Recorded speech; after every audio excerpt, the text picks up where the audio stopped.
Well, hello there guys, my name's Mikey, welcome back to Mega Minis. We are continuing our Imperium Magazine review with issue 2, an excellent way to get into Warhammer 40k. Let's go! So, in issue 2, which appears to be Necron heavy, we've got more evocative artwork and some really nicely painted examples of the Necron Warriors on the front. And then inside with this issue, merciless Necron Warriors arrive to join the battle.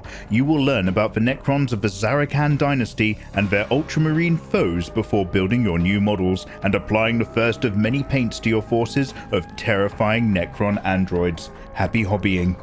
And then, much like the first issue, we've got here a cross between a fact sheet, a data board, and also a how to paint guide for all of the different elements of the Necron Warriors. Be careful, these pages can be a little bit thin, but also here it gives you again an example of naming them and giving them a sense of a roleplay element, as well as kind of confirming a few other things, such as the fact that they have living metal which slowly repairs and adds to this feeling of a relentless army that rises from the ground and continues to march to war.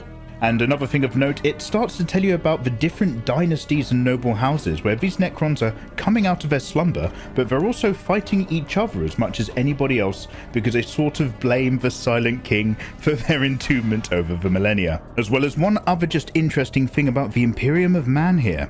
The Imperium spans the entirety of the galaxy. It's vast, disordered and fractured into two halves.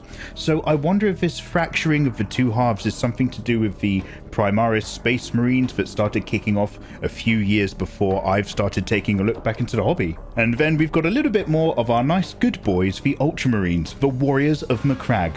These guys are essentially your basic ultimate example of what it is to be a Space Marine, and all of the other chapters seem to just be slightly more flavor-filled variations of that. And then we've got some lovely photography here of a ultramarine army ready on the board for war. Looks like somebody has a smoke machine and is having a lot of fun. But basically, as well as being shining examples, it kind of lets you know that these are tactical, precise warriors that can provide a variety of roles on the battlefield. And then after that, it's the how to build section. So the Necrons that we've got on the front, along with all of the equipment we've had with the first two issues, kind of combines here to put things together, and also a little bit of an introduction into the world of painting. There's these kind of contrast paints if you want to work quickly and just get stuff ready for the table, or you can get a bit more traditional and do some detail painting, which is probably what I'm going to take an interest in myself.